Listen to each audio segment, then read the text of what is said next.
All right then. So, can you see my slides clearly, Winnie? Yes, yes, yes. Oh, wonderful, wonderful. All right. Well, I'll get started. I would like to say to everybody, first of all, I'm very sorry for my Australian accent. So please, I'm sorry if you're having difficulty understanding me. But you know, if you have any confusion, please put a message up, because if I can't answer it, Winnie is used to deciphering my English, so she can explain to you what I'm saying. Now, we're going to be talking about something that I truly love. So sometimes I love it so much, maybe I don't explain it as well as I could. So if you get confused by something, please raise a question. It would be my pleasure to explain. And I have provided you with lecture notes, a self-learning guide, which basically means if you read those questions, if you can answer all those questions, then you are ready to give the lecture. That's good. And then we also have some problems that you may want to tackle. They're not very difficult problems. And if you do them after the lecture, please, I'm happy to confirm whether you got the right answer or the wrong answer. You can email me and talk to me about it. Or Winnie, ask Winnie. She also should be able to answer all the questions. So we'll go through the slides. So as I said to you, I'm going to talk about one of the great technologies in the world. We're talking about one of the great technologies, oxygen steelmaking. And I should also say, very exciting technology. So let me go through what we're going to talk about. So the first thing is, if you look up the definition of oxygen steelmaking, it makes it sound very simple. It says the oxidation of carbon, silicon, manganese, and phosphorus from molten iron.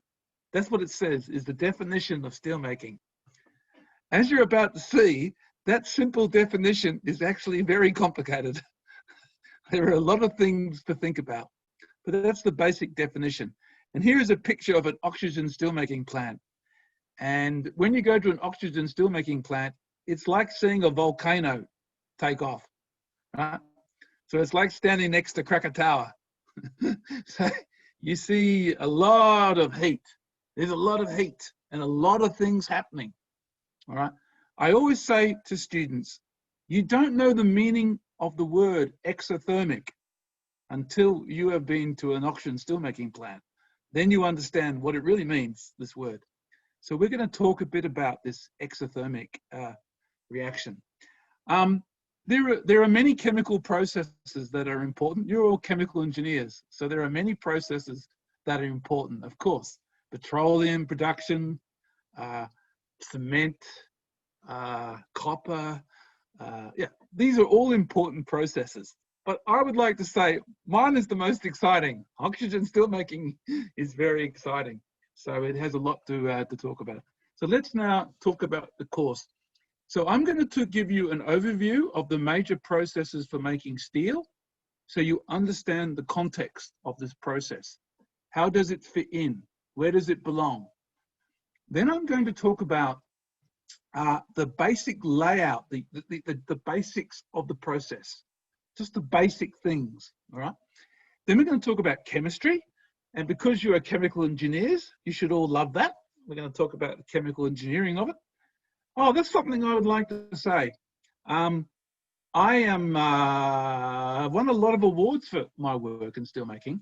I'm also a chemical engineer. My first degree is chemical engineering.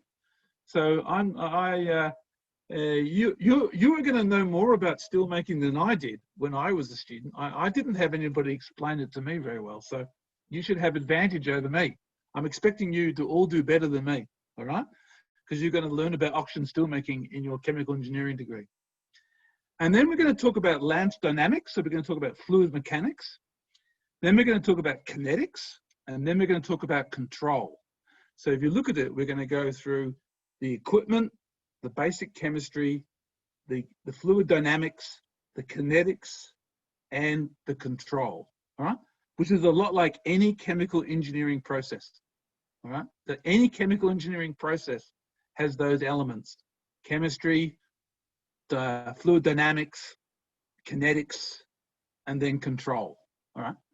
So the same methodology we use in all of chemical engineering. And then hopefully there's some time for questions. All right. Let's move on.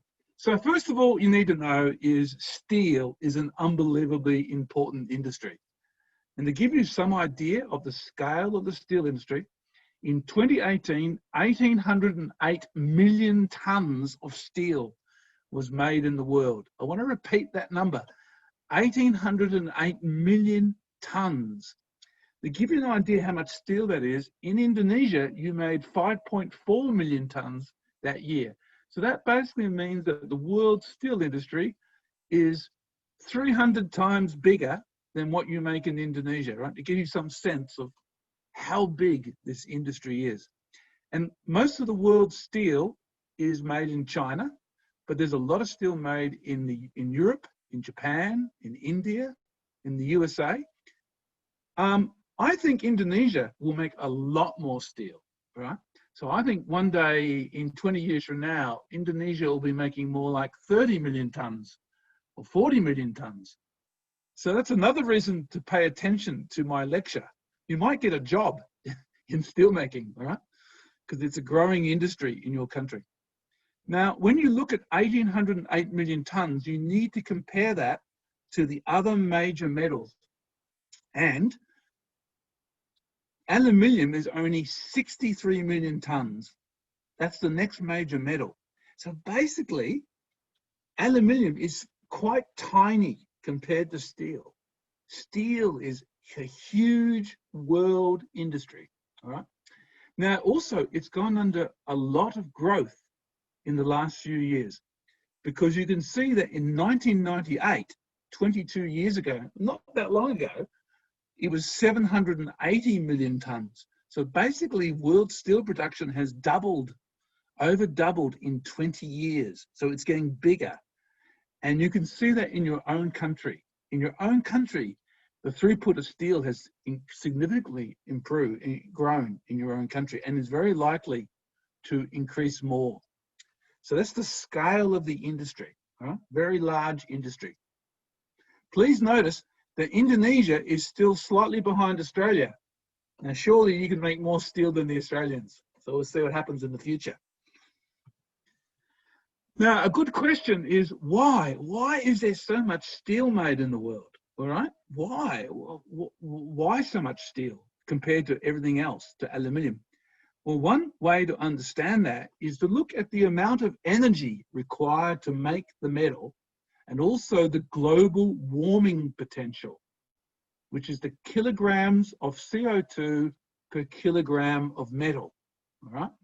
And these two numbers are closely related. But when you look at steel, steel has very low energy compared to aluminium and magnesium and titanium. So aluminium, magnesium, and titanium are excellent metals. They have really good properties. There are many good things about those metals. However, you require a great deal of energy to be able to make aluminium, magnesium, and titanium. So this is one of the reasons why steel is so successful, is because you don't need so much energy to make the steel. And this is to do with the thermodynamics. I won't talk about this right this minute, but it's to do with thermodynamics. I hope all that you are chemical engineering students, so I hope very much that you have been studying thermodynamics. I assume you have. So it comes down to some thermodynamics. The other reason why steel is so successful is that you can make a very wide variety of products from steel. You can make cars, you can make pipes, you can make cutlery, you can make railways, you can make so many things. So steel is a very versatile alloy. You can make so many different sorts of materials. I'd like you to consider how different the steel that goes to make your fork is compared to the steel that you make to hold up buildings. These are very different steels. These are, even though it's the same basic material. So steel has tremendous versatility as a product.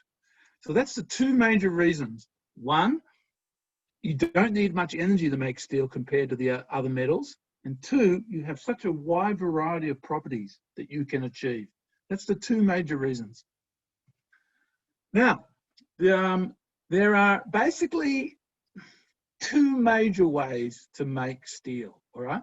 And there are some variations, but there really are two major ways. And this complicated sheet I'll explain to you in a minute. The first thing you need to know is that there are two major steelmaking types of furnaces. One is oxygen steelmaking, which is the one that we're talking about today. And there is electric steelmaking, all right?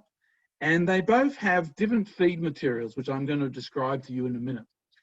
And basically, oxygen steelmaking dominates the world, but electric steelmaking is also significant, all right? Now, in your country, you have both, all right? You have both. You have oxygen steelmaking and you have electric steelmaking, all right? They're both exciting. I like both of them, but probably I love oxygen steelmaking the most. The biggest difference between the two of them is oxygen steelmaking is fueled by chemistry. It's basically, the whole thing is fueled by the chemistry of the reactions, right? And electric steelmaking is more fueled by external electricity. You're using electricity to make the steel. So there's two different concepts. Now, this complex diagram I'm going to try and break down, all right, for you. All right, so the first thing is you need to know about what is called integrated steelmaking. This is what they do in POSCO Krakatau in Chittagong. I've been there. It's a very nice place. Very nice, impressive steel plant. I'm sure they employ graduates of IITB, I'm sure. And in this plant, you have the following thing occurring. You get the ore, and the ore is going into the blast furnace with coke. And this coke and the ore go into a blast furnace. You make iron, and this iron then goes into the oxygen steelmaking plant and turned into steel. Then the steel is taken to a ladle and it's refined. It's refined, and then it's cast. It's cast normally continuously, so it's solidified continuously, and it's cast either into slabs or blooms, generally speaking, like the major types of products. And from that, you make a range of products. This is called the integrated steel route, and this is the dominant route in the world for making steel. And this is really big in China, huge in China, and not so big in Europe, and not so big in the US, which I'll explain why in a minute, all right? But generally speaking, this is the workhouse of making most steel, all right? This is called the integrated steel route. Then we come to what we'll call the mini mill route, or the electric furnace route. And in this one, you have two major things going to the electric furnace. You either have scrap steel or you have DRI, which is a type of iron that is not as high quality as pig iron, but it's a cheap version of iron. And this iron or scrap is then fed into the electric furnace, steel is made, and then you refine the steel in a ladle and then you cast it. This type of steelmaking is very common in developed nations. So if you go to America or Germany, you'll see a lot of electric steelmaking. The reason's simple. It's because they have a lot of scrap. They have a lot of scrap. So if you have an advanced economy, you have a lot of scrap. Now we go to China and India, they don't have that much scrap. So they don't make most of their steel from the scrap. And in fact, what will happen is in 20 or 30 years from now, the Chinese and the Indians will start making a lot of steel this way because they will have a lot of scrap to process. Right? So same thing will happen in your country. In your country, you will see more electric furnace steel making in 20, 30 years from now when you have more scrap to process, right? You know, so you can make steel that way. Now, that's the general picture. I think I'll keep going. Winnie, sorry, I can't hear you, sorry. No, sorry, I can't hear you. Oh, maybe I can only talk at the same time. I was going to say, we might stop with some questions about maybe 15 minutes in, maybe we should stop for a question, some questions and then proceed.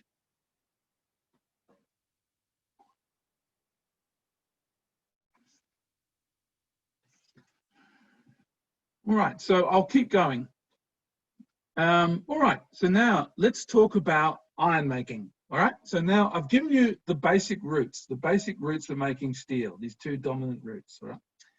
So now we need to just talk briefly about iron making. So with iron making, as I've already mentioned, there are two major ways to make iron in the world. One is the blast furnace, which produces what's called pig iron, which is a liquid. It's a liquid, right? It comes in vats, big vats of molten material. And then we have the DRI processes that produce a solid product. It produces solid. So it's a solid iron. In the DRI processes, you have pellets normally being processed with natural gas to make DRI. So you're using natural gas to take away the oxygen from the oxide. You're making the metal by using natural gas and reacting it with the oxide. That's the normal way.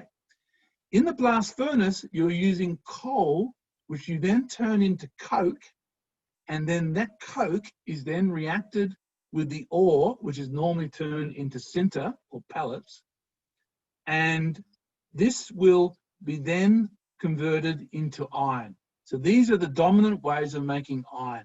This is about 80% of the world's iron, and this is about 20%.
At the moment.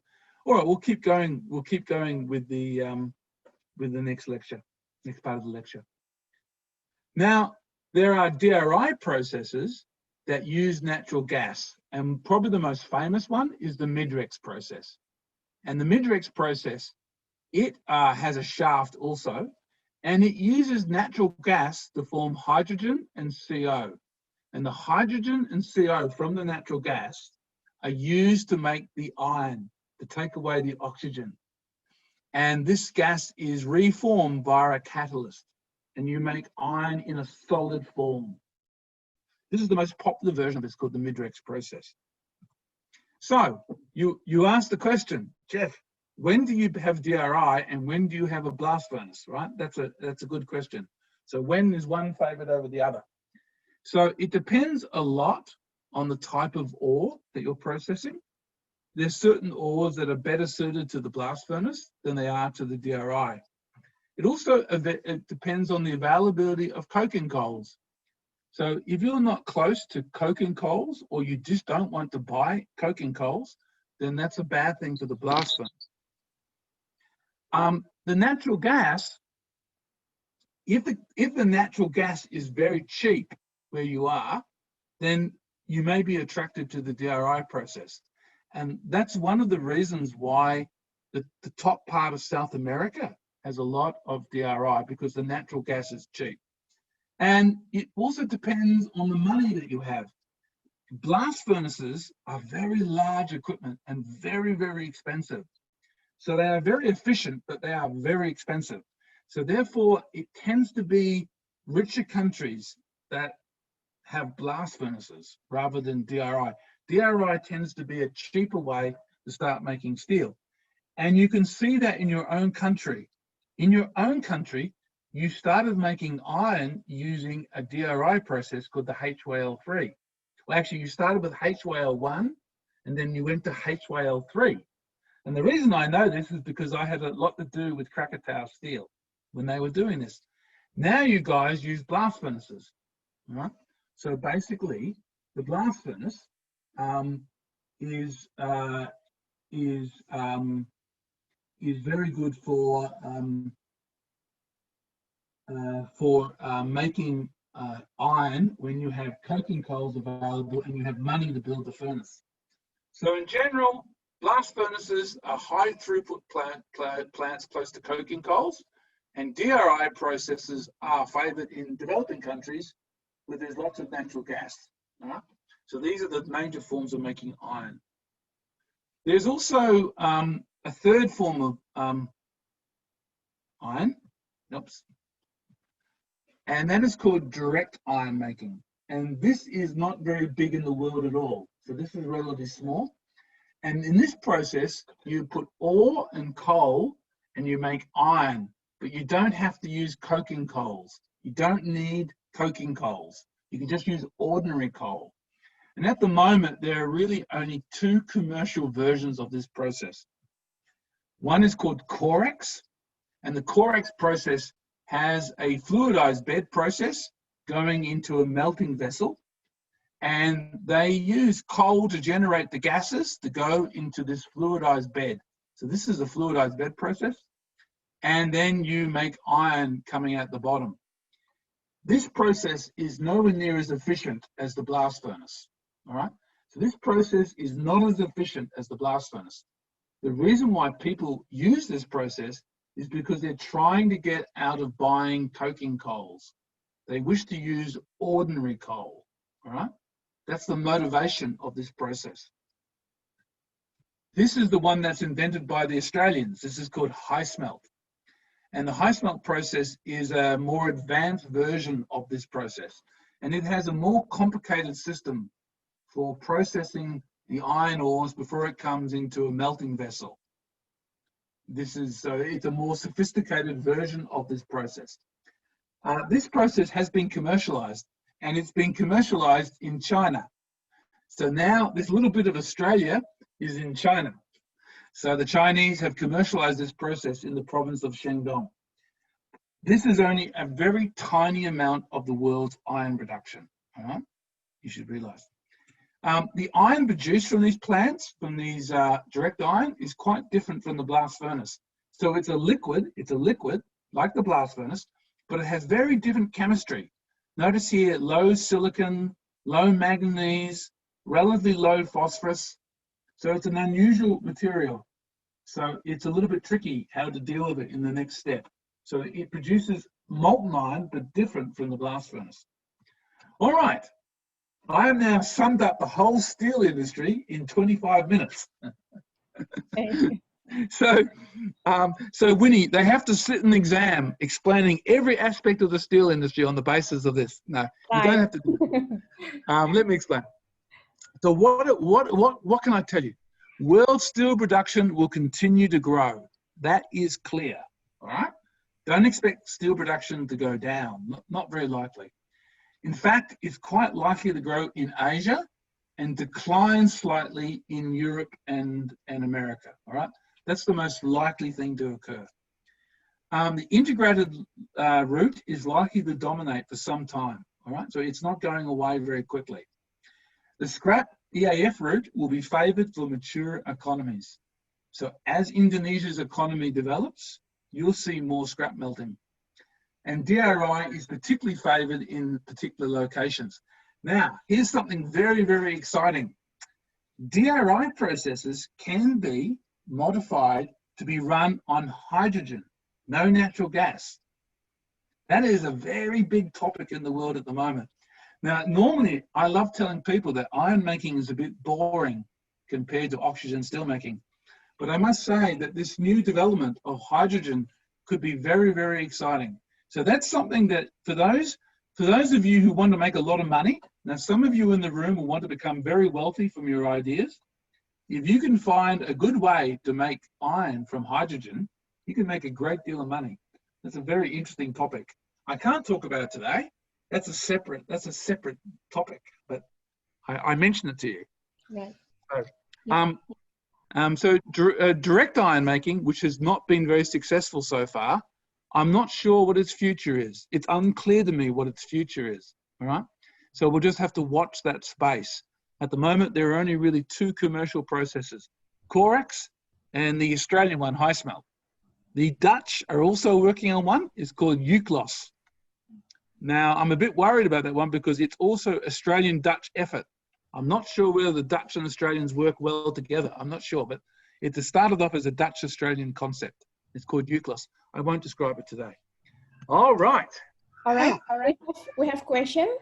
Yes, let's have some questions. We had Raihan from Itera said, in the process of decomposing pure iron, what pressure is used? Yeah, just a little bit above atmospheric pressure. You don't generally have very high pressure. Just a little bit above atmospheric. Right. Yeah.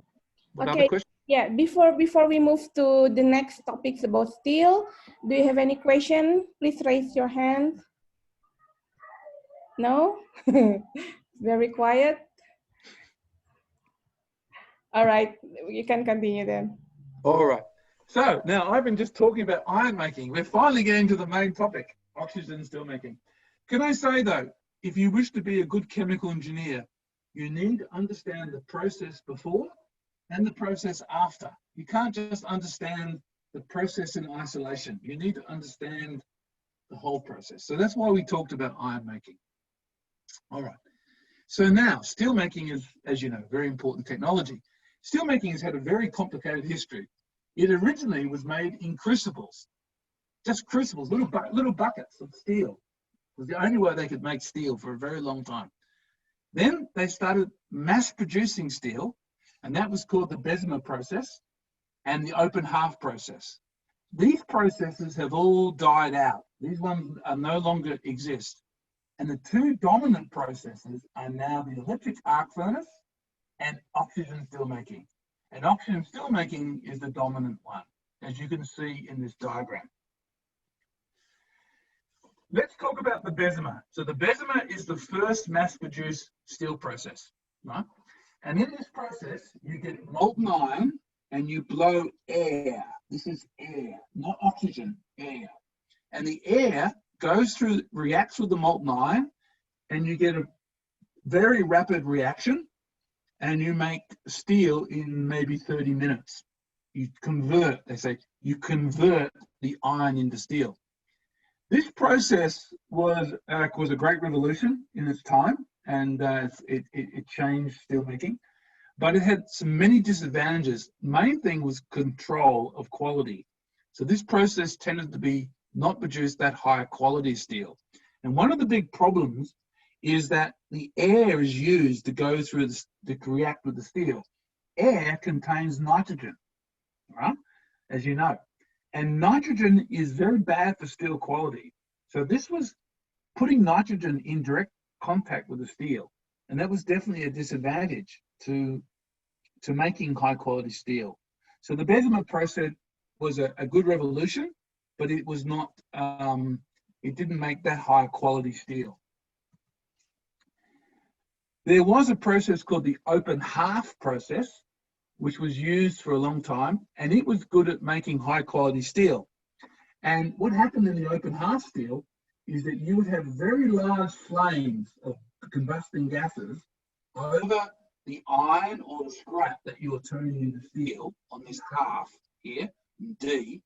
And then the gases would go through a complicated system of exchanging the heat from the gases with the gases that are going to be combusted on the other side. So there was a lot of heat exchange occurring in underneath the vessel. This vessel made quite high quality steel, but it made it very slowly. So typically 10 to 12 hours, right? 10 to 12 hours.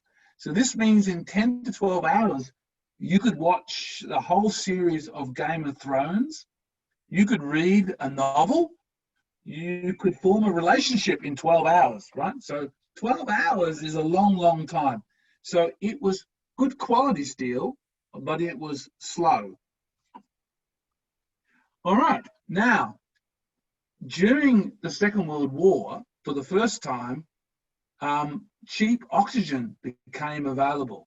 And people said, wow, we could improve the Bessemer process. We go back to the Bessemer process.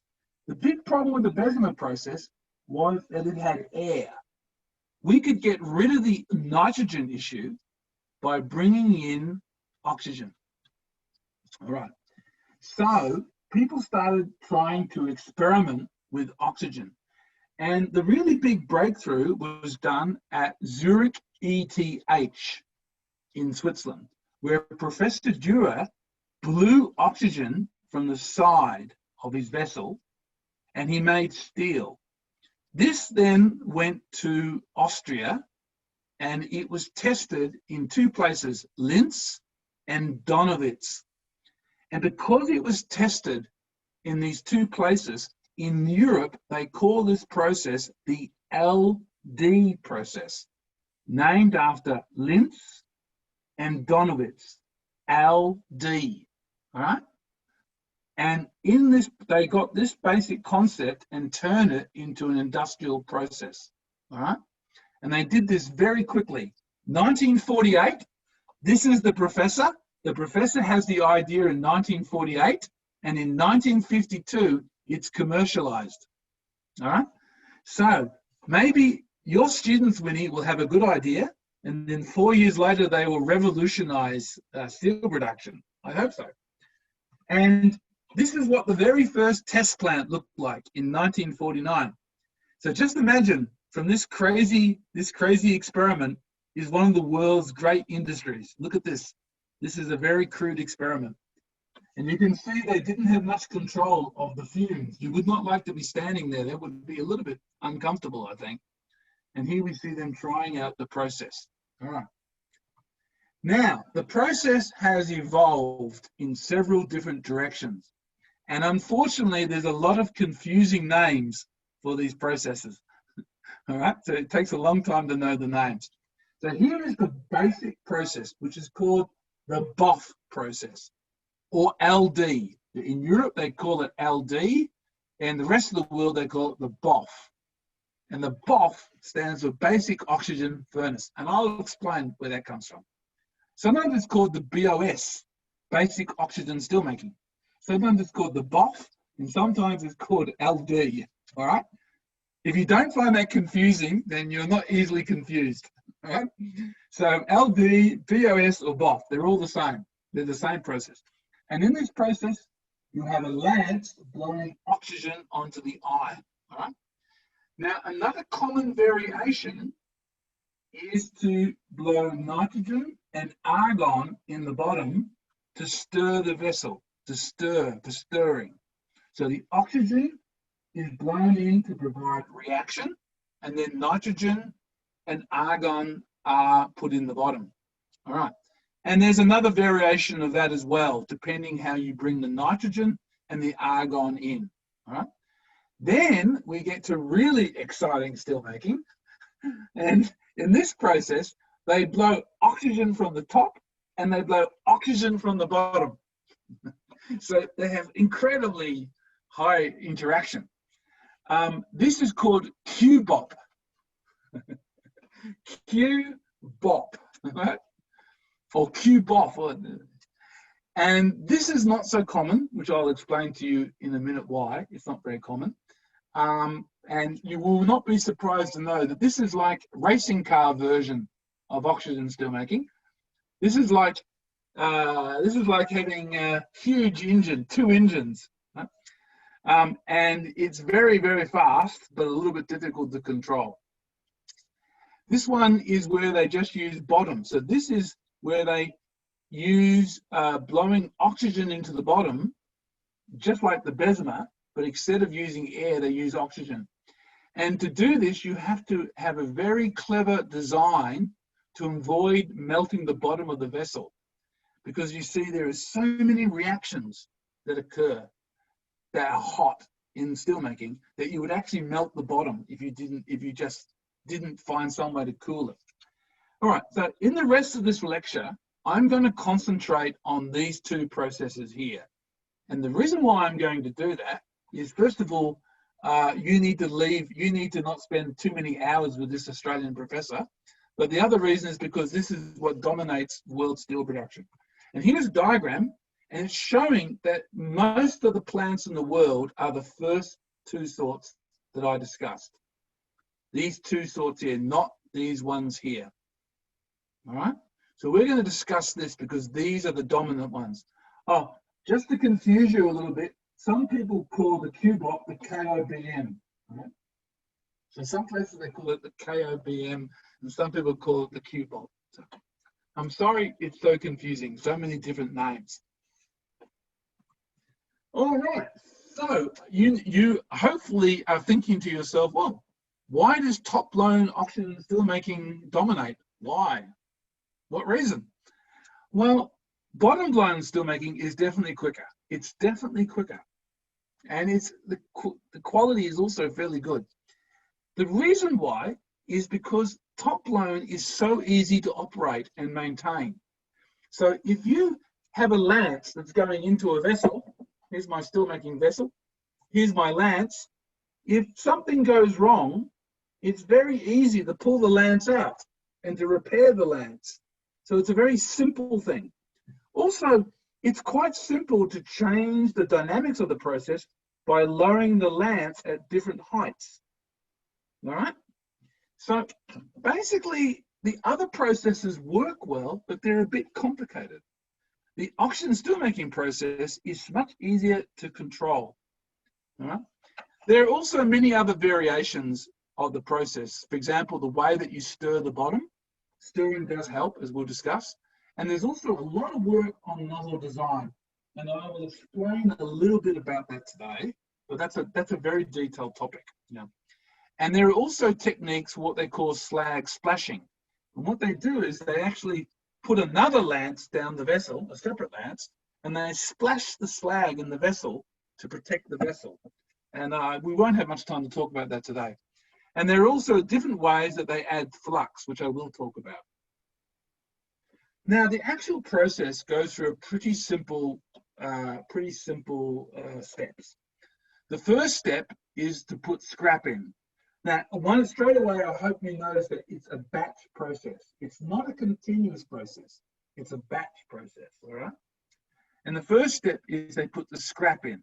And you need scrap. If you don't have scrap, the chemical reactions are so hot that you will destroy the vessel, all right?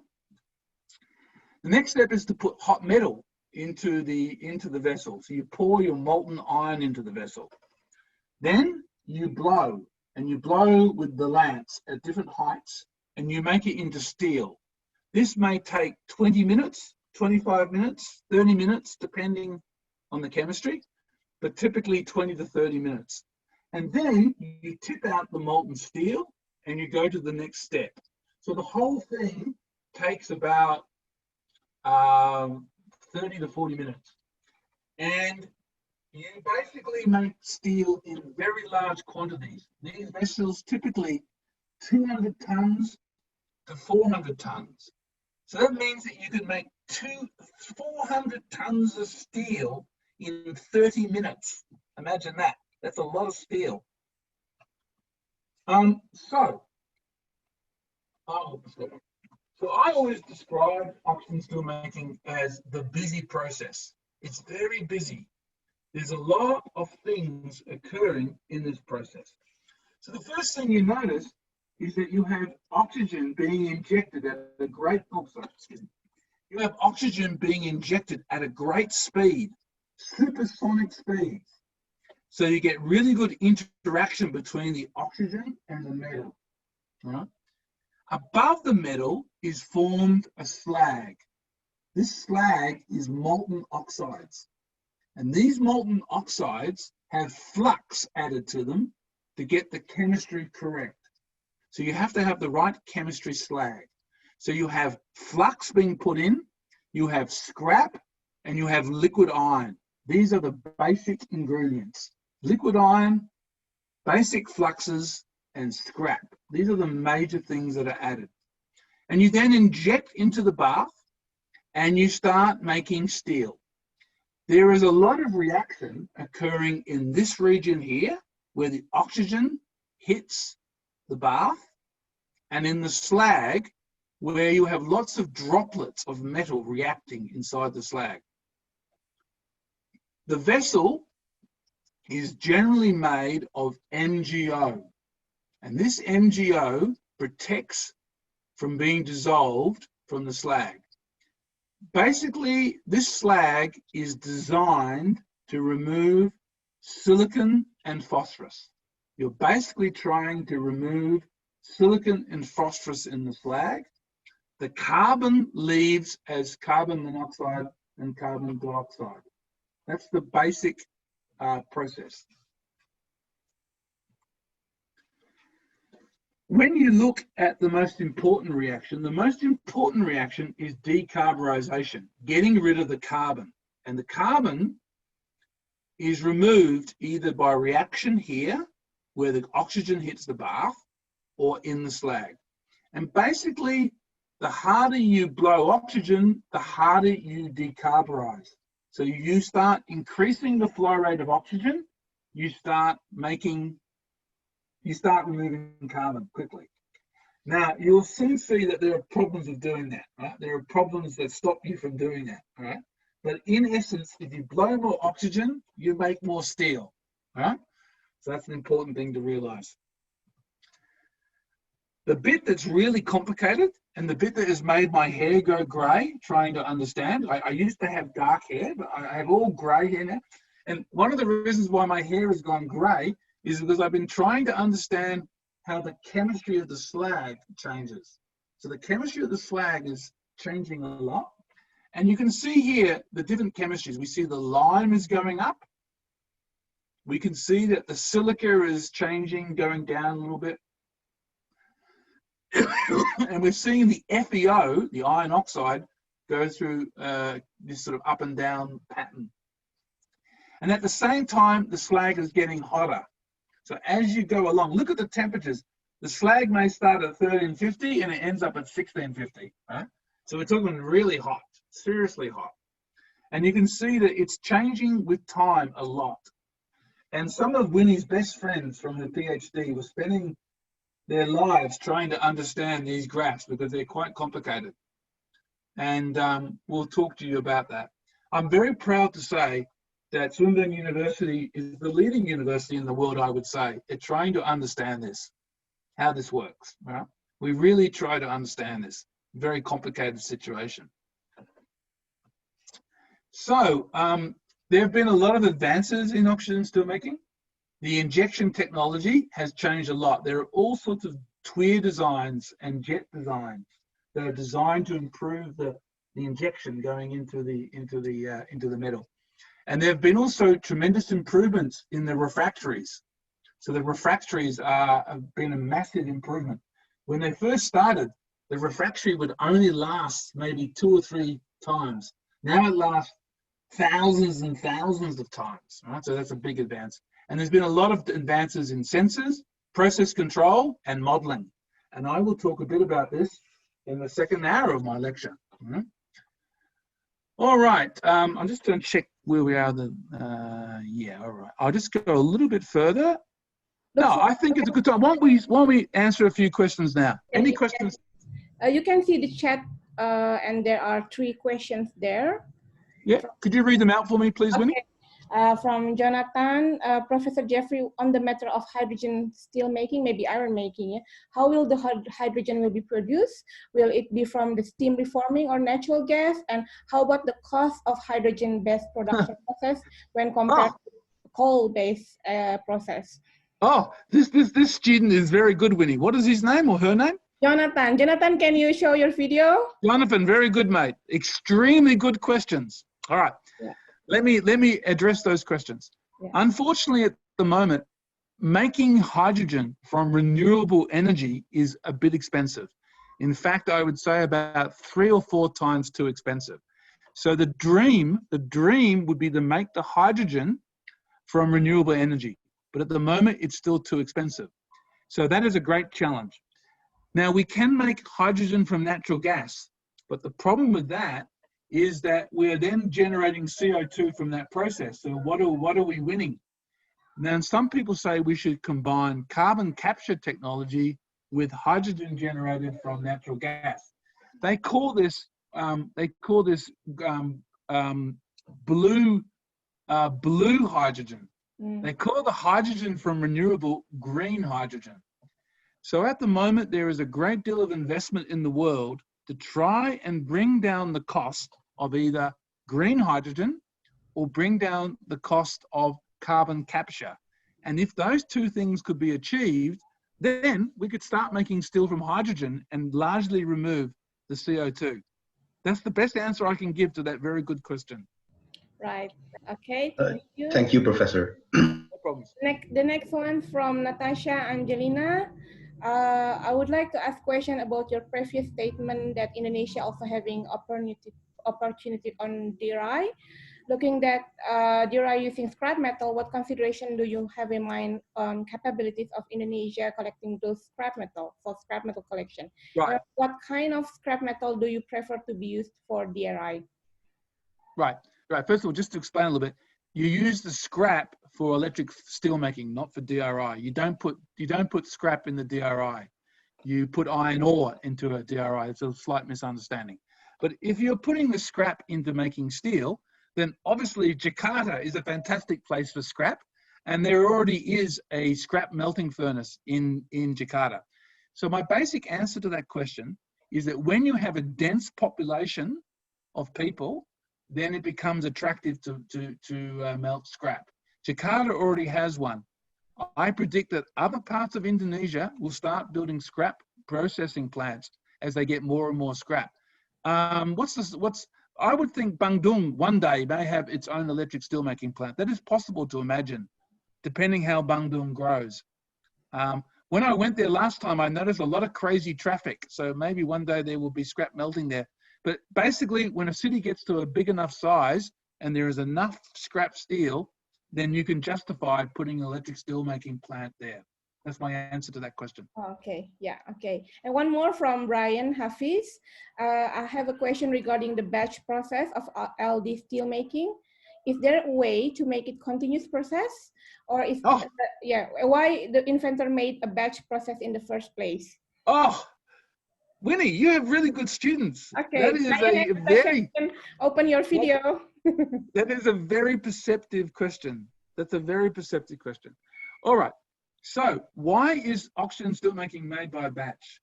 It's because steelmaking is quite hard, quite difficult to control. So people have sacrificed efficiency for control of quality. That's the ultimate answer. Basically, it evolved that way. Now, can you make steel continuously? Yes, you can. So steel has been made continuously at small scale. There have been some very exciting experiments done in the 60s and 70s to do this. And I've done a lot of work on that area myself. And the answer is yes, it can be done. And I think what's stopping it from happening is that people have invested so much money in the existing technology, it's difficult for them to change. You see, a steel plant costs so much money. It's very difficult to change the technology because so much money is tied up with it. But is continuous steelmaking possible? The answer is yes. Is it desirable? Yes. But what would need to happen, somebody would need to invest the money to be able to show that it can be done. What is that student's surname? Abdul Aziz. Brian Aziz. Yeah. So maybe instead of the Bessemer process in 20 years from now, we can have the assist process, right? Named after you. Right? So maybe the Indonesians can take the lead and make the continuous steelmaking occur.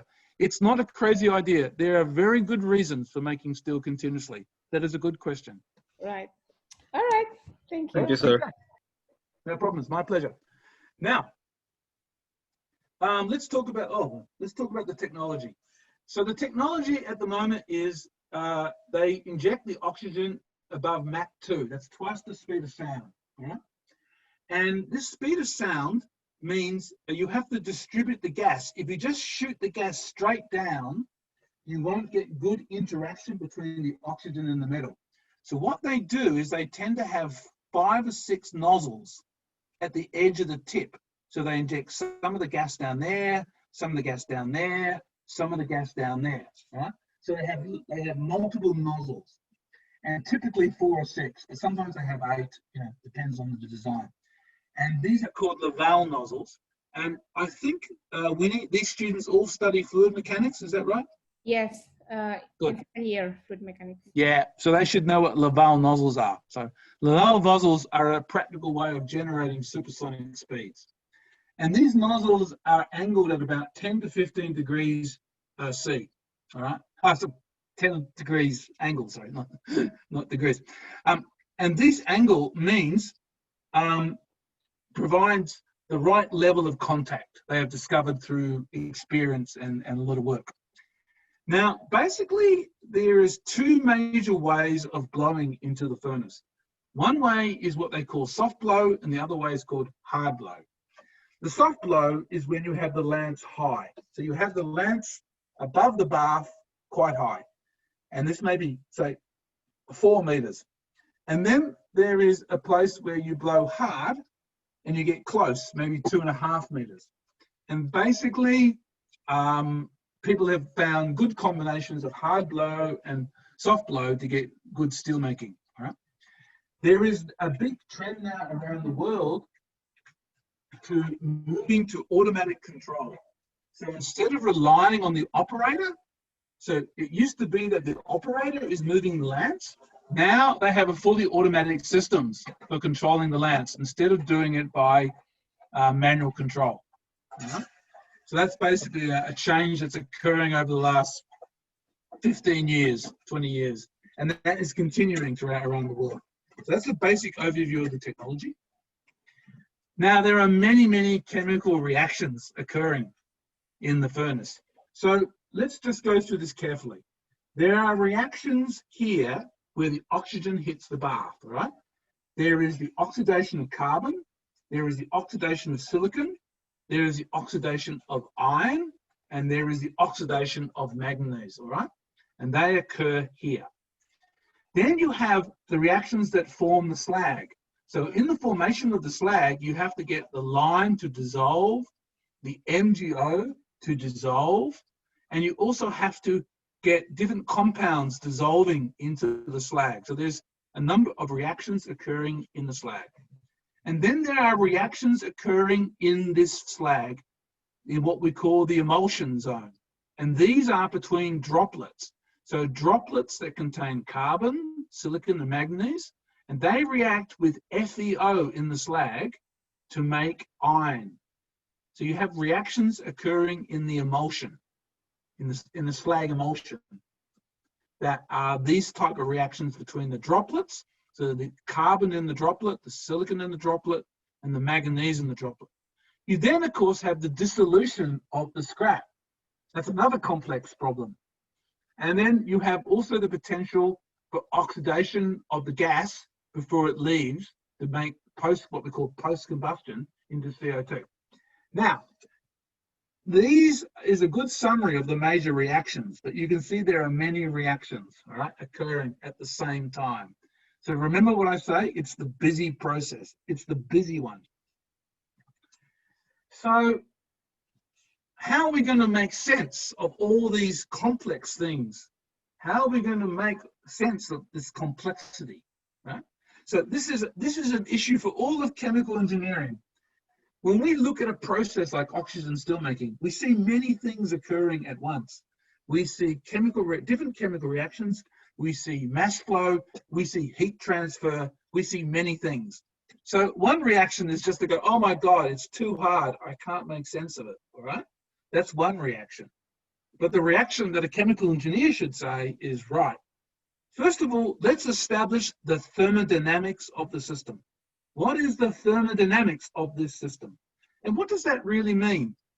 what is the end point of this system? What's the end? What's the end point of this reactions? Right? Let's understand that. Once we understand that, let's understand the dynamics of the system. So can I say to you, chemical engineers should never bypass the first step. If you're trying to understand a complex system, work out the thermodynamics, then work out the dynamics, not the other way around. So Winnie, can you give very low marks to the students who try to do the dynamics first before the equilibrium, all right? They need to redo the course. You must come to grips with the equilibrium, then come to grips with the dynamics, all right? All right, now I believe they have studied this diagram. Is that correct, Winnie? Yeah, should be. Yeah. You can ask questions. I have 2 key rings with me, so. Yeah. Well, I'll go through it very quick since they've already studied it. Can I tell you, if you understand the Allingham diagram, you understand a lot. You know a lot. You understand most of pyrometallurgy. You understand the geology of the Earth. You can even understand the formation of stars. Now, you may be laughing. Is that true? Could Geoff possibly?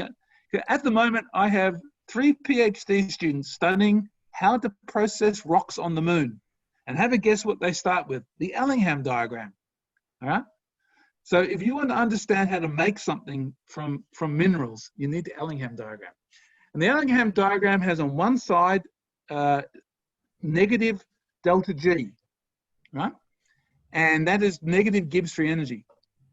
In a simple way of understanding that, that means stability. So the further you go down the side of the y-axis, the more stable something is, all right? So basically, lime is a lot more stable than copper oxide. All right? Lime, CaO is quite stable, and copper oxide is not very stable. All right? And then the x-axis is temperature. And temperature is going along the x-axis.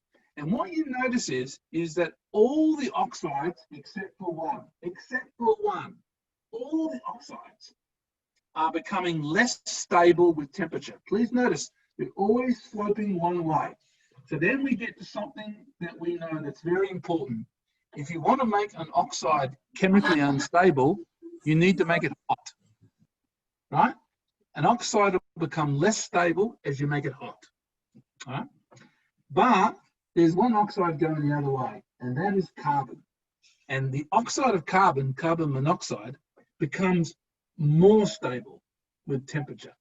Therefore, if you get a rock and you put it with a piece of carbon and you make it hot, there's a good chance that you will make metal because the carbon will take the oxygen from the oxide. And we can see the history of humanity on this diagram. So when our ancient ancestors got copper oxide and put it with carbon, they were able at quite low temperatures to make copper. Then as their furnaces got better, they could start making iron, right? And as they got cleverer and cleverer, they could make more and more high temperatures where the carbon monoxide is favored over the other oxide. So I would like to say to you that this diagram, which I think Winnie has already explained to you already, it is so important for you to understand this diagram, all right? So please put a lot of emphasis on understanding this diagram because then you understand many, many things, all right?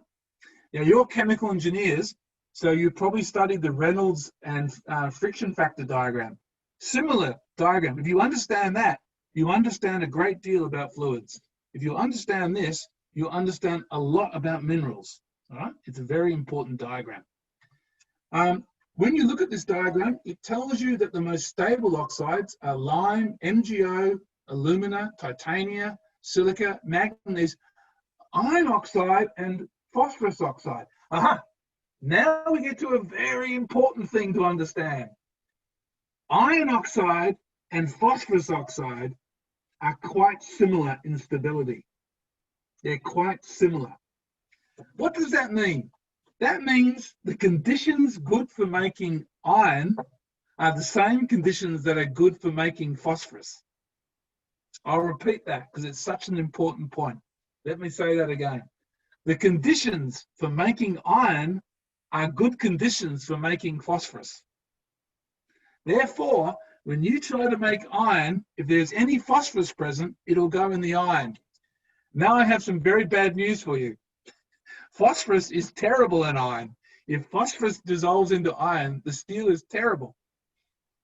Now we have a headache, all right? That it means that when we dig ores from the ground, if they have phosphorus oxide and iron oxide together, we have a problem about making steel. And it's because of the thermodynamics. It's because of that diagram. If you understand that, you understand that problem. And we can see the problem here on a smaller diagram, about a smaller Allingham diagram. And what we see here is we can see that the line for phosphorus is very close to the line for iron oxide. However, salvation is close. Salvation is close. We see down the bottom here that if you get phosphorus and you combine it with lime and you form a lime phosphorus compound, that this line goes lower. Aha. Aha. So if you want to get rid of the phosphorus, you need to add lime to make it stable in the oxide. That is the basis of oxygen steelmaking. That is the chemistry of oxygen steelmaking described in one slide. So this is a good slide to understand. If we look at the other way, with the Allingham diagram, all the stable metals are at the top. All the stable oxides are down the bottom, all right? So stable metals, stable oxides. So, where are we? Oh, I'm going the wrong way. Right, so that means copper is more stable than nickel, it's more stable than tin, it's more stable than phosphorus, it's more stable than iron, it's more stable than manganese, it's more stable than silicon, more stable than titanium. So what does that mean? That means that if we have a molten pool of iron full of these things, so we have iron, molten iron, and we put all those things in, and we stand there with an oxygen hose, blowing oxygen at it. So Winnie can hold the hose, and I will stand there and let her blow the oxygen. What's going to happen? Well, we'll easily oxidize the manganese, the silicon, and the titanium. That will easily form an oxide. So we can easily purify aluminium from steel. If you have aluminium and steel, it's quite easy to make it into aluminum. But we cannot oxidize the copper, tin, nickel, and phosphorus without forming FeO. Because as we're blowing, trying to get rid of the copper, it makes iron oxide because it's more noble. Because it's on the high in the Allingham diagram. So it's going to be very difficult to get rid of those compounds. The most difficult is copper. Trying to get copper out of steel is a nightmare. It's an absolute nightmare. We don't have a practical way of doing it. But if we try to get rid of phosphorus, what happens is we end up making a lot of iron oxide. So we end up losing the product. This is not magic. This is thermodynamics. This is because I understand the thermodynamics. I understand these things. All right?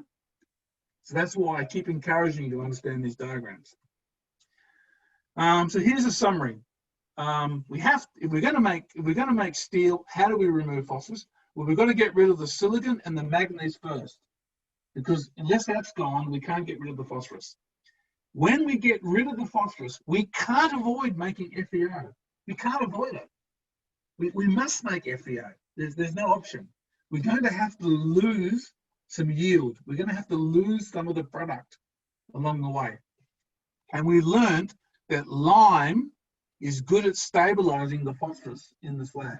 If you add lime, you form the stable oxide, which can go into the slag.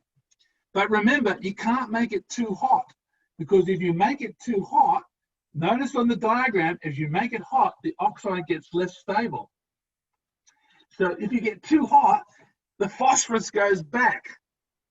So you've got to make it hot, but not too hot, all right? And you can see this, look at this line here. As this line goes up to here, oh no, you start making phosphorus again. phosphorus starts falling back into the metal because you start becoming unstable compared to carbon. So basically, you want to get the phosphorus into the slag, but don't make it too hot. If you understand that, you understand a lot about steelmaking, what I just told you. Let's go through it again. You've got to remove the silicon and the manganese first of all. You've got to get the phosphorus stabilized with lime, and you don't want it too hot. Right? That's basically what this thermodynamics tells us. And of course, if we get good mixing and we get good contact, we can make lots of steel quickly, which is another good thing. All right. That's such an important sequence of points. I think we should have some questions, Winnie.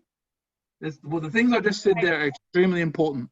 Okay, so there's one question from Raihan from ITERA.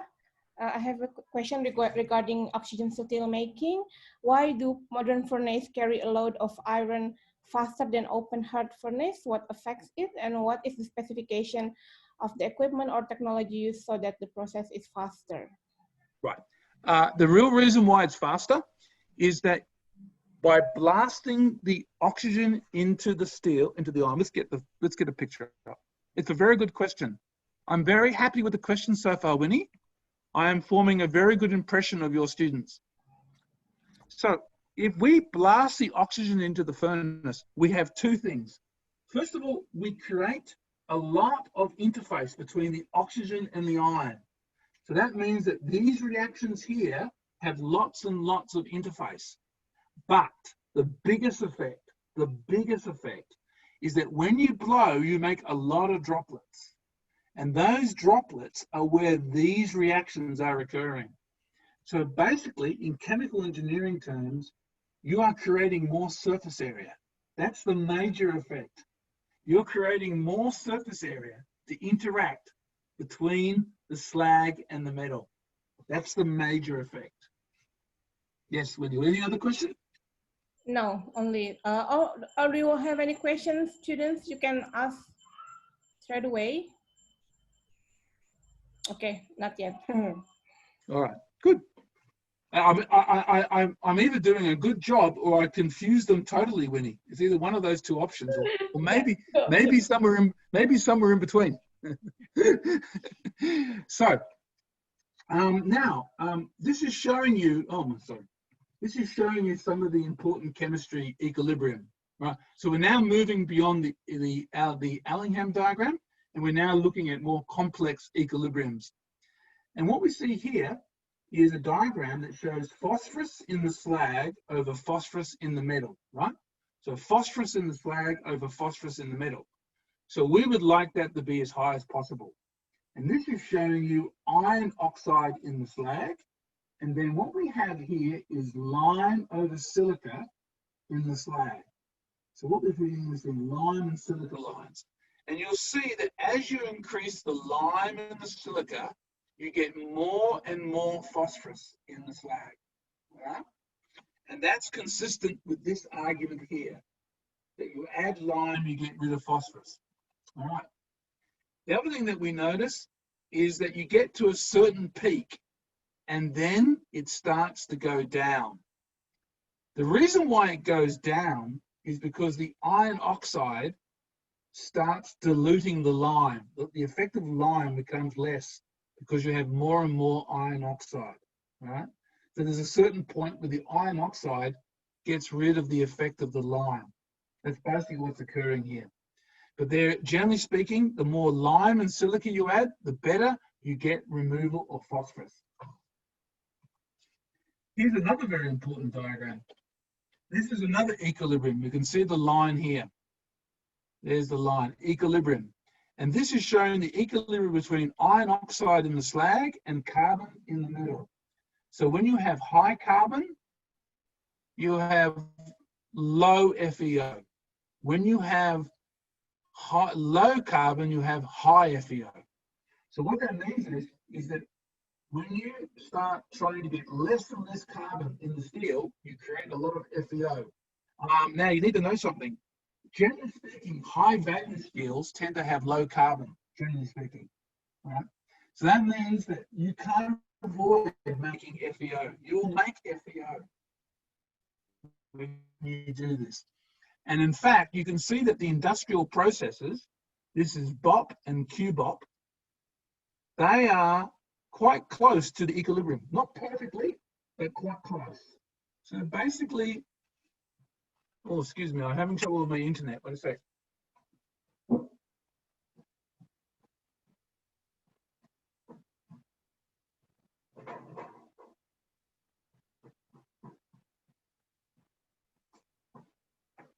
Can you still hear me, Winnie?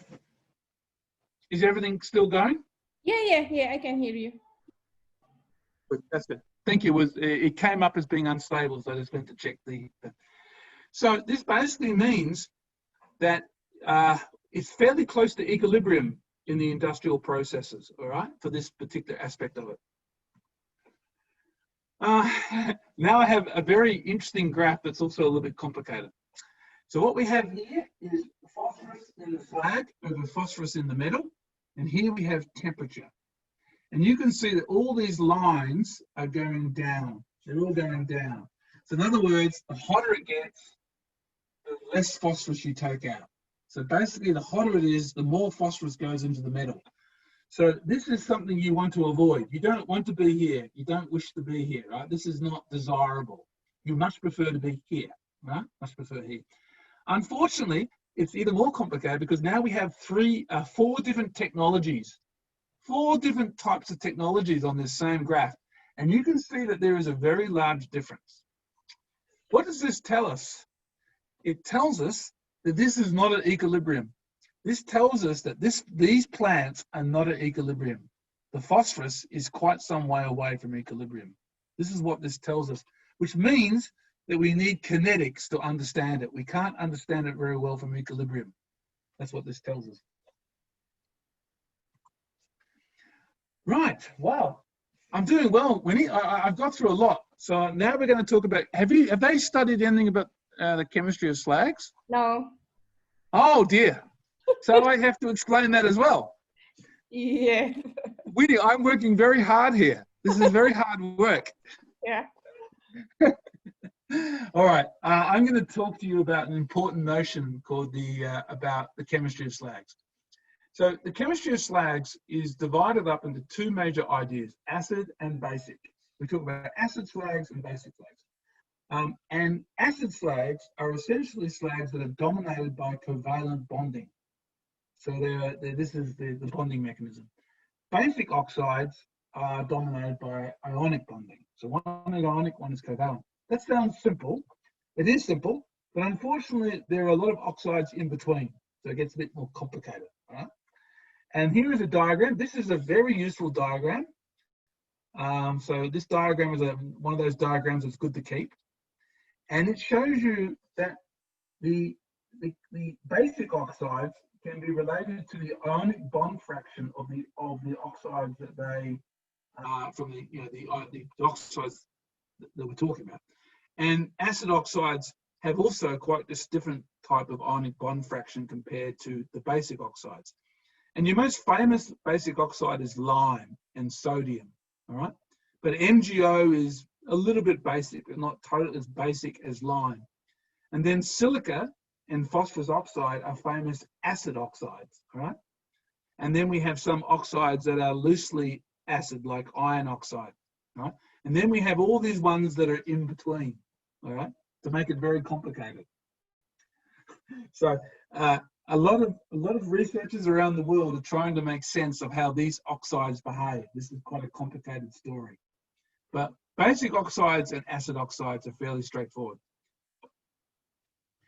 So basic oxides we describe as network breakers. And that is that they break up the structure of the slag. So when you add a basic oxide, the slag tends to become less polymerized. But silica is the opposite. When you add an acid slag, which is silica is the famous one, you tend to get more networking. You get more and more networking. So basically, basic oxides are ionic and they depolymerize the slag. When you add the silica, you tend to get more polymerization of the slag. Right?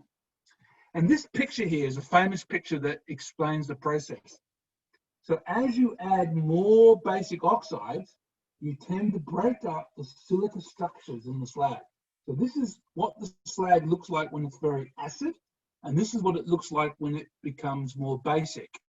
You're basically breaking down the networking. You're basically taking away the networking of the slag. So let's summarize what we're saying. An acid slag is dominated by covalent bonding. A basic slag is dominated by ionic bonding. When you add a basic slag to an acid slag, you tend to break down the structure. So that means that you tend to increase the you decrease the viscosity, and you tend to make it less polymerized. And the other thing that you will do is that basic slags have more oxygen available for reaction. So basically, basic oxides have ions of oxygen that are available for reaction. And here is some evidence of what I'm saying. This is showing you the effect of temperature and viscosity, temperature on the viscosity of the slag. And as you increase the silica content, see, you see the silica going up, you're making it more acid, you're making the viscosity higher and higher. All right. So as you add silica, you're making it polymerize, and you get a more polymerized structure, and you get a higher viscosity. Now we get to an extremely important principle about understanding slag chemistry.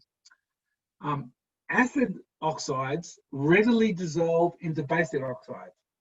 So if you add, just like we have in aqueous chemistry, if you add acid and basic, you get reaction, right? Same thing in slags. You add acid and basic, you form a compound. They readily dissolve and react with each other. So what that means is, if you want to stop something from dissolving, like the walls of the vessel, then you have basic oxides for basic slags. So if your slag is very basic, then your refractory should be very basic. All right? And if you want to get rid of an acid impurity, you need to add a basic flux. Now, I told you that oxygen steelmaking is mainly about getting rid of the carbon, the silicon, and the phosphorus, right? Silicon and phosphorus form acid oxides. Therefore, you have to add a basic flux to remove them. That's the basis of steelmaking. All right. So, I just said that. Silica and phosphorus are strong acids. Lime is a strong basic. Silica is oxidized first. Lime is added to stabilize the phosphorus, and the FeO provides the oxygen for the phosphorus to go into the slag. That's the basic design of slags. That's how slags are designed for oxygen steelmaking. Now, I am giving you the simple story. I have a course on slag chemistry that normally takes about 3 days. So I'm giving you a very, very, very, very summarized version of the basic ideas. But if you appreciate that there are acid and basic oxides, then you can understand this basic argument here. Of course, you also have to have a slag that will melt. The slag's got to melt, right? So you can't have a solid slag. Solid slag will have terrible, it won't work. So you can see here that when you look at lime and silica, that you have to have something like 50-50 before they melt at a reasonable temperature. So these are very high temperatures, 1723. This is 2050, right? So you need to have somewhere in this region here to be able to get a decent molten slag. Winnie, they have studied phase diagrams, is that right? Yeah. That's good. So here is summarizing what I've said to you already. You need lime to remove phosphorus, but also flux the silica. You add lime so that you can dissolve the silica and also stabilize the phosphorus. That's the heart of oxygen steelmaking. And that's why it is called basic oxygen furnace or basic oxygen steelmaking. The two major ingredients are you must have oxygen and you must have a basic oxide. That's why it's called basic oxygen steelmaking. Right? That's the rationale. That's a great exam question, Winnie. You should ask that question on the exam. Why is it called a basic oxygen steelmaking? Well, to explain each of the terms. That's a good question. Right. You can explain that. Now, of course, the slags in steelmaking are more complicated than what I just showed you. They're much more complicated. All right. Then when we have to use ternary phase diagrams. And Winnie, did you explain ternary phase diagrams to these students? Yes. Oh, well, your students know a lot. And this is showing you a diagram of lime, FeO, and silica. And you can see it's showing you when it's molten at 1600 degrees C.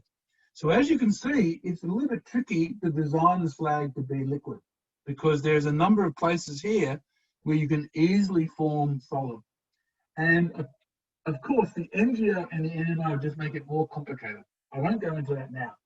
But this is the basic steelmaking slag system. And you can see that there's a limited compositions that are liquid.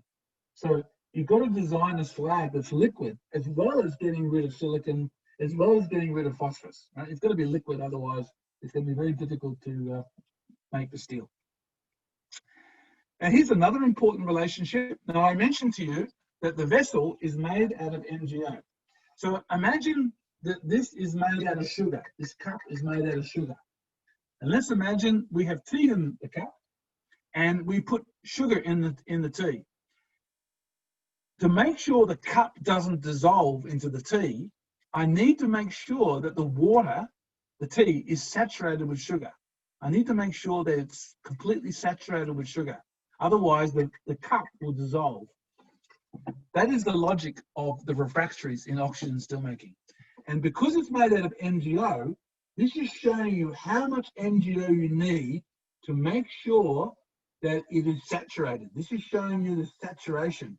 And you can see that if you have like a lime silica of about, say, 2.5, the saturation point is about 8%.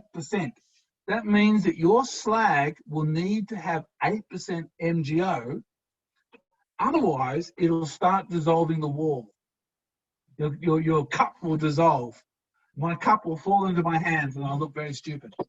So when they put fluxes into the furnace, they add MgO to avoid that happening.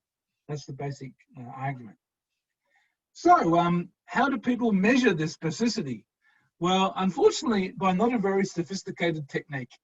Well, what they do is they generally use weight ratios, right? They use weight ratios, which is not a very clever way of doing it, but that's the way they do it.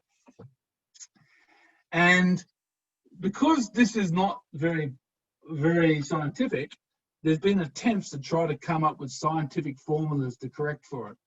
But I think they're very empirical, not very scientifically correct. So the slag chemistry is dominated by weight ratios. But this obviously cannot be right because we're discussing chemistry, and chemistry is about moles. It's not about weight. And also it neglects the solution effects, the way in which the lime dissolves into the slag. And this weight ratios is very difficult to relate to thermodynamics. So it's very difficult to get this thing that was wonderful, chemical thermodynamics, which is a wonderful field of knowledge. How do we relate that to the plant when they're using weight ratios? It's very difficult to do. So it's a big problem. So now there's been attempts to try and fix this up. Right? And there was an attempt in the 80s and 90s called optical basicity. I won't describe it to you now, but it didn't work very well. Unfortunately, it didn't work. There is a new attempt to try and come up with a more scientific approach, and it's called MBA over T. And it relates to a measurement that you can make. So it's not just an idea, it's something you can actually measure. And this actually came from geologists. Actually, geologists come up with this idea. And what you do is you look at the ratio of non-bonding oxygen with tetrahedrally bonded oxygen. So the oxygen in a slag tends to either be tetrahedrally bonded together or it tends to be coming to the end and combining with a cation, right? So it either tends to be those two forms. And this ratio is effectively a measure of the depolymerization of the network. It's effectively a measure of how depolymerized the network is, right? And you can measure it. And you can measure it using a technique called FTIR, Fourier Transform Infrared Spectrometry. And this technique basically shines a very bright light through an oxide, and it looks at the interference between two split signals, and it takes the Fourier transform. And this signal, which is not that difficult to do, can tell you how much, what MBA/T is for that oxide. So at the moment, there are people all around the world trying to develop a new way of measuring slag chemistry. My group at Swinburne is one of them, but there's a lot of people very busy in Korea and Japan and other parts of the world. I don't know if any Indonesian researchers are looking at it, but it's a hot topic at the moment in slag chemistry. So that's why I told you about it. I don't just want to tell you about the boring things. I want to tell you about the new exciting things. So this is a little bit exciting. Winnie, I bet you have an FTIR at your university. Yeah, we have. Have you used it? Yes, but not for this, of course, for the lab, yeah. Right, that's good. Well, you have access to an FTIR, so therefore you can do slag chemistry. So that's good. All right, so I'm now summarizing a lot of complex information. Silicon, manganese, carbon, and phosphorus oxidized from molten iron. The slags form stable oxides, lime, magnesium, silica. Basic slags are required to remove the silica and the phosphorus. I think I've described that quite a bit. And if you make it hot, the phosphorus will go back the other way. Yuck, that's bad. And basic refractories are required for a basic slag, and people use MgO. And high FeO is associated with low carbon steel. So the lower the carbon, the higher the FeO in the slag. Now, I've summarized a lot of complex information in 45 minutes. So are there any questions? There should be questions. Okay, do you have any questions? Or you can raise your hand and then just unmute the speaker. No? Is it confusing or? Maybe they're asleep. Maybe the poor people are asleep. All right, just let's continue then. Oh, Winnie, I think I'm flooding these people with too much information. Yeah, right. Yeah, I'm sorry about that. It is interesting, right? Can I just comment about that? I'd like to comment about that problem. Of course, these things make sense to me because I've been studying it for a long time, of course. But you know something, at this stage, it's not so important that you understand every single thing that we're talking about. No, it's more important that you see the major things. What are the major things? The major things is steelmaking is a very important process. There are two major ways of making steel. Oxygen steelmaking is all about bringing oxygen in contact with the iron and forming a slag. Right?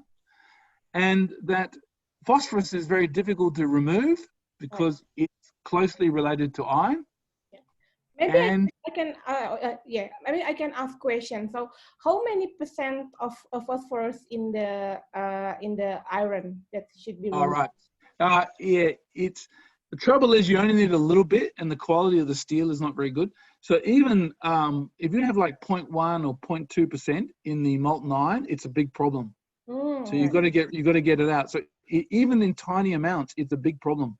And a lot of grades of steel require the phosphorus to be like 0.002 or 0.001 or really low numbers. So basically, you don't need much phosphorus to cause a problem. That's a good question. Yeah. Oh, somebody has a question, I think. Yes, Professor Jeffrey. It's me, Jonathan. I have a question on the matter of slags because I took Dr. Winnie's class last year, and my final project was about rare earth metals. And I read that there are some viable methods to actually recover rare earth minerals or rare earth elements from metal slags. Yeah. How about from slags from the iron making process? Are there any currently commercial processes of recovering these rare earth metals or rare earth minerals? That's a very good question. It's a very good question. And the person who's much better qualified to answer that than me is Professor Akbar Ramdani. Right. He's at my I university. will invite him to here as well. Yeah, he's thinking about that all the time. I doubt it. I think rare earths are normally associated with copper ores, but yeah, maybe I'm wrong. It'd be a better question to ask him. And he also is an Indonesian guy, so he talks sensible English, not my crazy Australian English. Okay, thank you, sir. No problems. All right, we'll keep going. Oh, Winnie, I'm going to be exhausted at the end of this lecture. 25 minutes left. Oh, no, I can't keep going. I'm running out of energy. All right, so let's talk about the fluid dynamics. I love fluid dynamics. So at the heart of this technology is a Laval lance. And there we have a picture of one. And you can see here, there's the gas coming in here, and there's the nozzle. That's one nozzle there, second nozzle down there. So I gather this is a four nozzle lance, right? So this is cut in half, and we can see two lances. And you can see that there's a throat, and then there's an expansion, all right? And that is this classic Laval nozzle. And basically in a Laval nozzle, you're basically turning pressure and temperature into velocity, right? It's a momentum transfer thing. And you can get supersonic velocity. So you can see here that as the pressure and the temperature go down, you get this, this supersonic speed, right?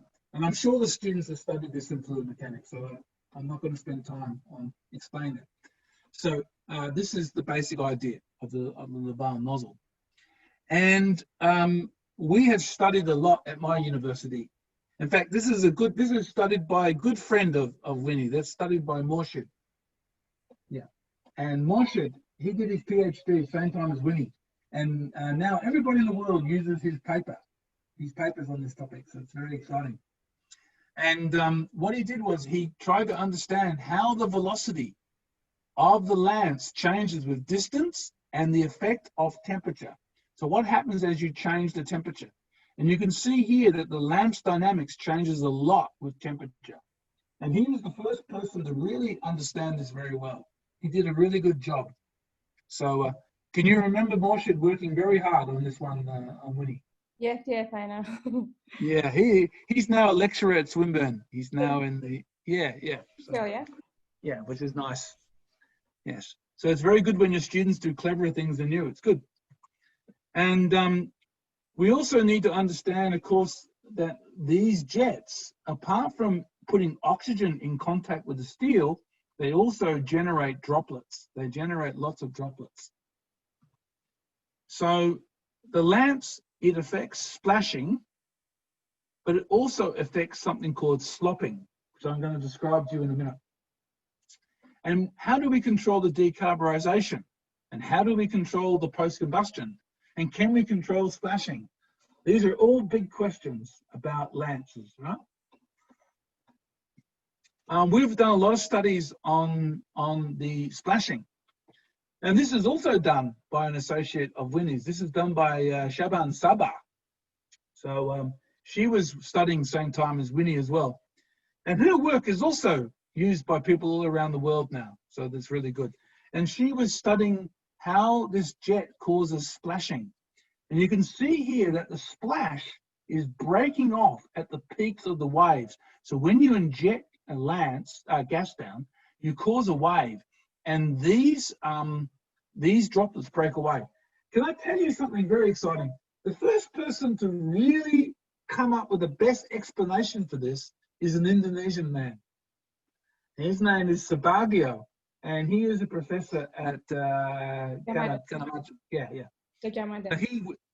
he came up with the best explanation, and Sabah, so Indonesian man came up with the best ideas on this problem.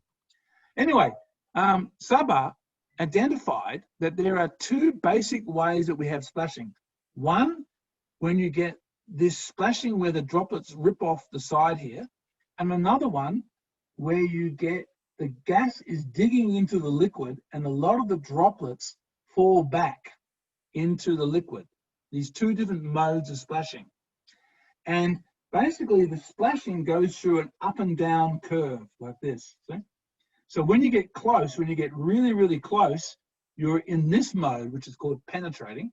And when you're on this side of the curve, you're in splashing mode, we call it, as opposed to penetrating mode. And Sabah worked this out during her PhD. And we then developed this into a model, and we came up with what's called the blowing number. And here's the blowing number here. I won't go through the details, but you can use the blowing number to calculate the amount of droplets. And here we have some of the data from the plant and also from the models. And as you can see, they're not perfect fits. This is still a problematic area. This is still a difficult area, but we have models that are better. When you look at these models, they predict that you can get, this is showing you two models here, that predict that you get up to 20% of the metal in the emulsion.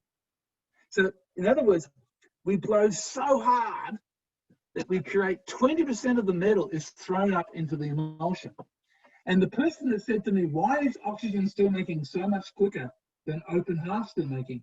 The answer is because you make so many droplets. That's the reason why.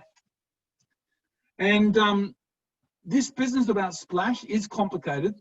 This is showing you some of the data that is available. The data is not very good. This is plant data, and this is showing the model. When you look at this plant data, it's suggesting that something like 20 or 30% of the metal is in the emulsion at any one stage. All right. So there is a lot of emulsion going on. I'm not working in this area myself, but lots of researchers in China and Europe are using CFD to try and understand what is occurring inside the vessel. I should say to you that they're doing a good job of getting the mixing patterns. So they tend to get the mixing patterns very well, but they're really struggling with the droplets. The droplets is very complicated to model, all right? And I think you can see why when you go back to this picture here. Look at that, look at that.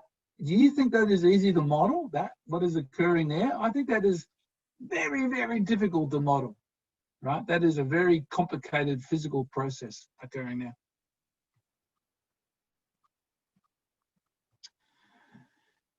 So the jet decay is a function of temperature and distance. The mode of splashing is important to how the furnace works.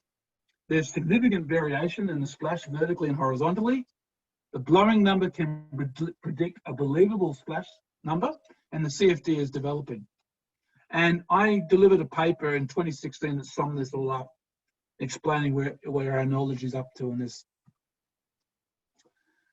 So I think I've gone through this part of it, and we're now going to talk about the kinetics. So we need like 20 minutes to talk about kinetics.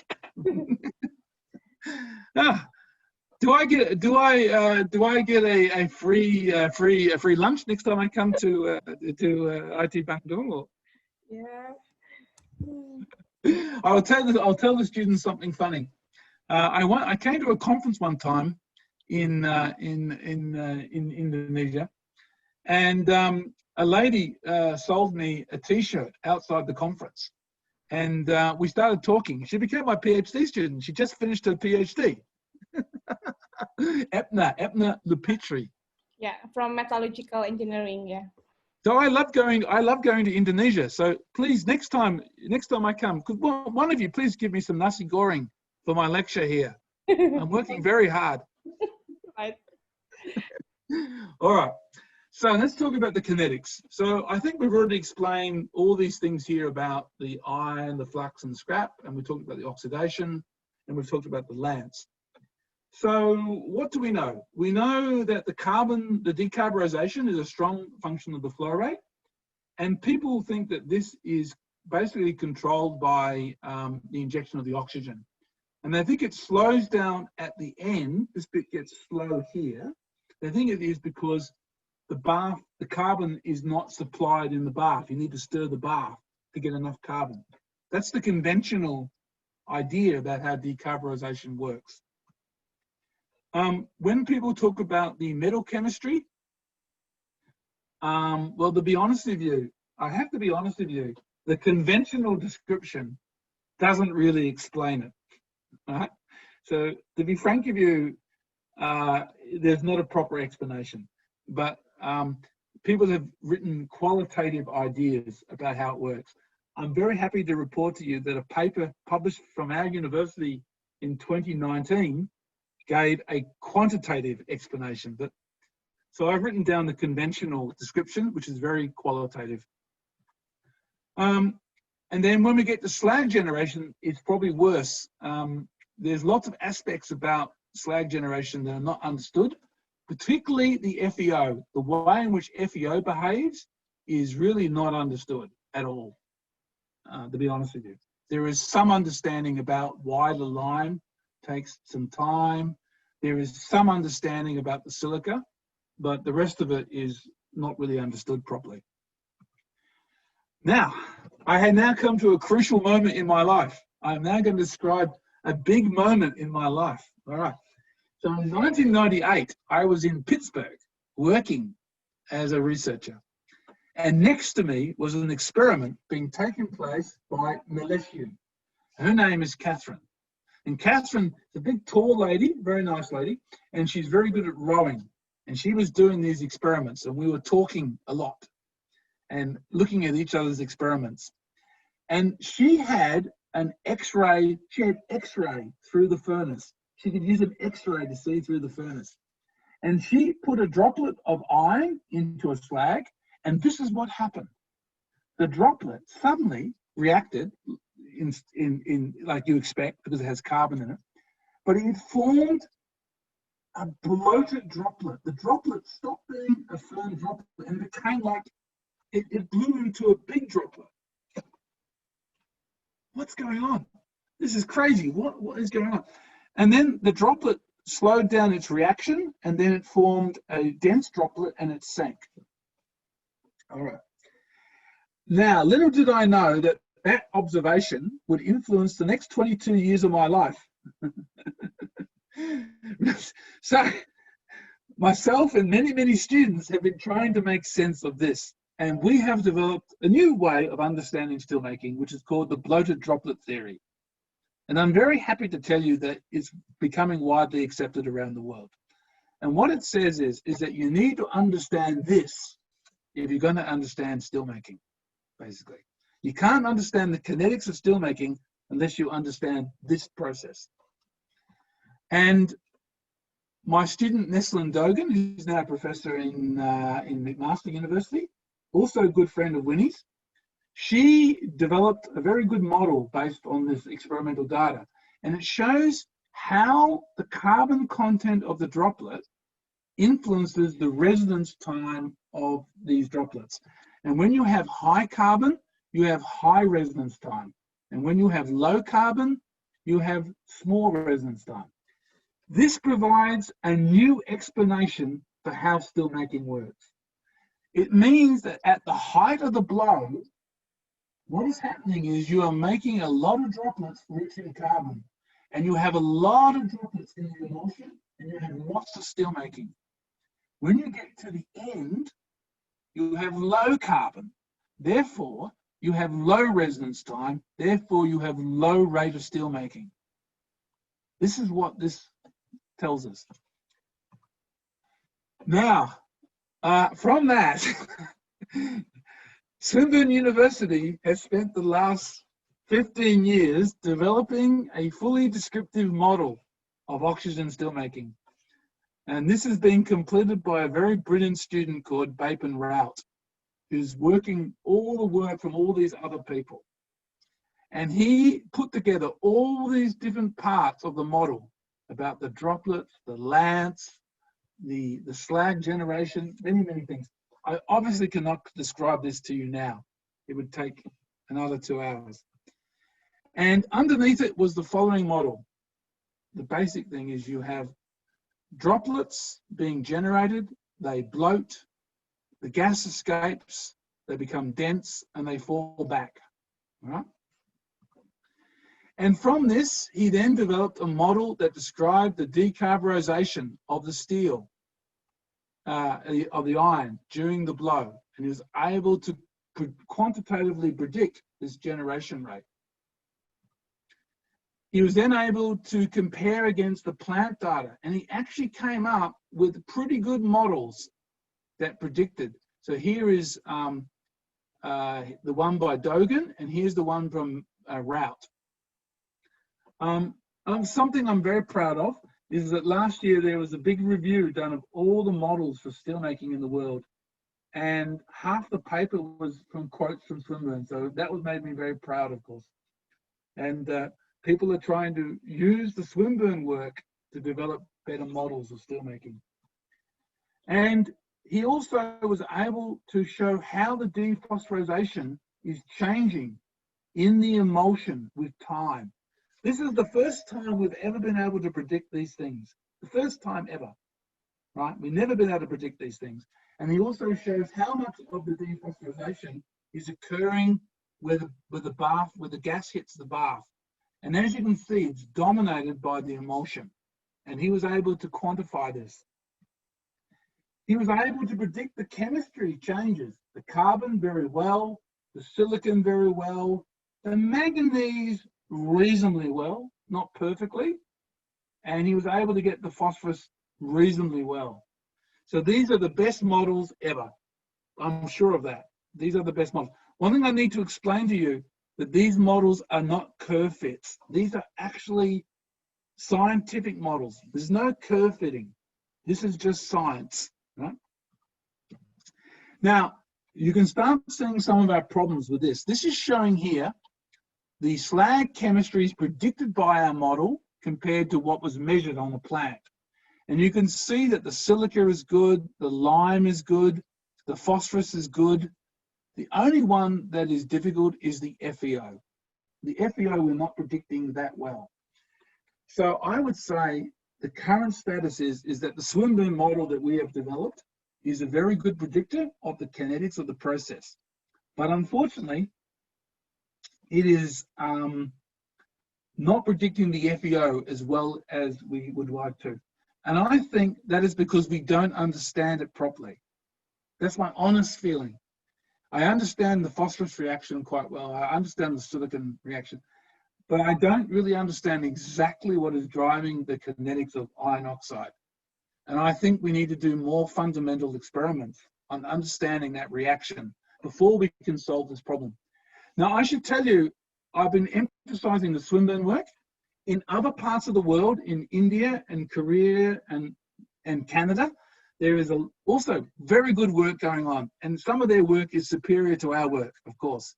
We're not the only people who've got good ideas, but everybody's heading to the same direction. We're trying to come up with a fully quantitative model of oxygen steelmaking.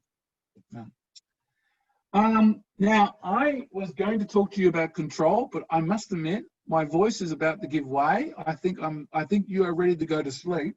So I will let you read these slides rather than go through. But I just want to say to Winnie, I have put slides of papers just published last week. Right. So we have included work just published 1 week ago, 1 week, all right? Okay. So this is really, really recent work. So I won't go through it now. And talking about the control systems, I think I've run out of energy.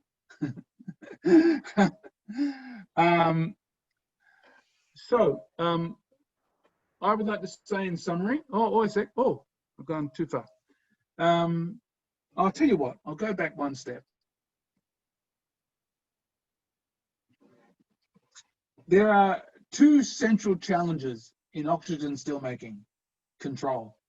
The first is to balance how much flux you add and how much you can protect the vessel with the removal of silicon. And the other one is to increase the productivity without excessive slopping. So now I have to explain to you what slopping is. Slopping is this, which is very horrible.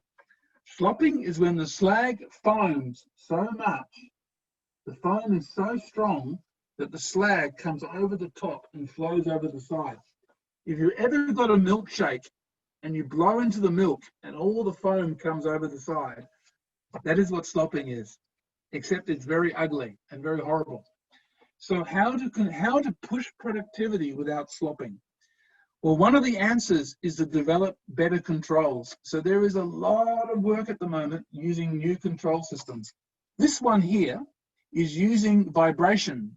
So what they do is they put a vibration sensor on the lance, and they use that to sense when the slag is foaming. They use vibration sensors to try and work out when the slag is beginning to foam.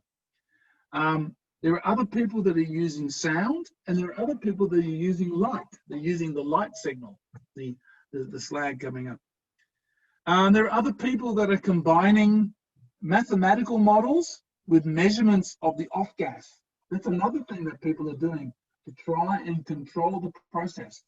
They're using models combined with sensors. All right? So, steelmaking is still evolving as a technology. It is, how many years old now? It is 70 years old. It's still evolving. There is still lots of improvement in oxygen steelmaking. I think we can double the productivity. I believe we can double the productivity of the vessel. And there are improved controls.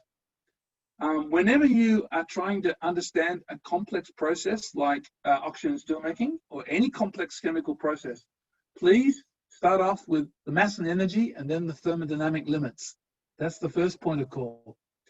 And my final conclusion, if you want to make high quality steel, you need to pay a lot of attention to the chemistry, the processing control, and the operating procedures. These are the things that make high quality steels. Thank you for listening to my lecture, and I'll be very happy to answer any questions. Right, thank you. Very exhausting for you. And you summarized a lot of things in less than 2 hours. That's really great. And I would like to invite if you have any questions, 1 or 2 questions from the students. Or maybe comments or impression or... Well, if there's something that's confused you, please tell me. I'll be very happy to explain it to you. Or can you study to Swinburne or yeah or yeah any questions? Do you have any questions? No. All right. I think. Is there anything you'd like to ask, Winnie? No, I think it's like a refreshing course for me as well. So it is because when I teach this elective course, I just try to teach from the chemical engineering perspective. So about just the mass balance, the thermodynamics mass balance, the transfer phenomena, and also the economics. But you give a lot. Yeah, that's good. That's an excellent perspective. Right. Could I ask you what processes have the students studied so far? What processes have they studied? We studied iron, steel, and also the light metals, but the pyro, not the aluminum ones. So I think you can come back here again and to explain aluminum. Yeah. Right. I don't think the students will want that. They will say, no, that man is too many bad jokes and too much details. Right. Yeah. And then yeah, I will give also a hint about hydrometallurgy and also electrometallurgy. So we have the basic idea. So it is based on the Hayes books, actually, the blue book. Hayes. Oh yeah. Yeah. And is that available in Indonesia? I bought it from Akbar, actually. Yeah. And so is there if there's no questions, anything else that I can help anybody with? I'm happy to answer any questions you have. Or any clarify something? No problems in the world. Oh, no question. I would like to ask a question. Who could ever answer it? Yes, yes. Are many chemical engineers from ITB? Are they being employed in the metallurgical industry? Is that happening? Not much. Still, maybe just less than 10 per year. Well, that's quite a bit. That's still quite a good number, yeah. Yeah. Hmm. All right, but they shouldn't have a good interest. And also we have Inalum, you know, the aluminum company in Sumatra. They have a competition every year, and the students also enroll in that competition. Yeah, and also we looked into the rare earth metals, and also just some of the things. All right, if looks like the time is really up, and some of the students also have other class at 3 o'clock. Okay, thank you very much, Geoff, My pleasure. for the lecture. I would like to give a certificate, but so I think I will share screen. I will, okay, right. I will share screen and give you the this certificate. Thank you. Thank you very much. From the chairman, where is it? No. No, I appreciate being involved, and thank you. And so everybody knows that I love coming to I love Indonesia. It's a wonderful country. I hope that the coronavirus eases and we can visit each other again. That would be wonderful. Yeah. And it's nice. And I thought the quality of questions was very impressive. So good thinking, and I look forward to meeting some of you someday in the future. Okay, all right. With that, then I should conclude the lecture, and then thank you for coming, and then thank you for other students from ITERA as well. Okay, then bye bye. Bye bye. Okay. Thank you.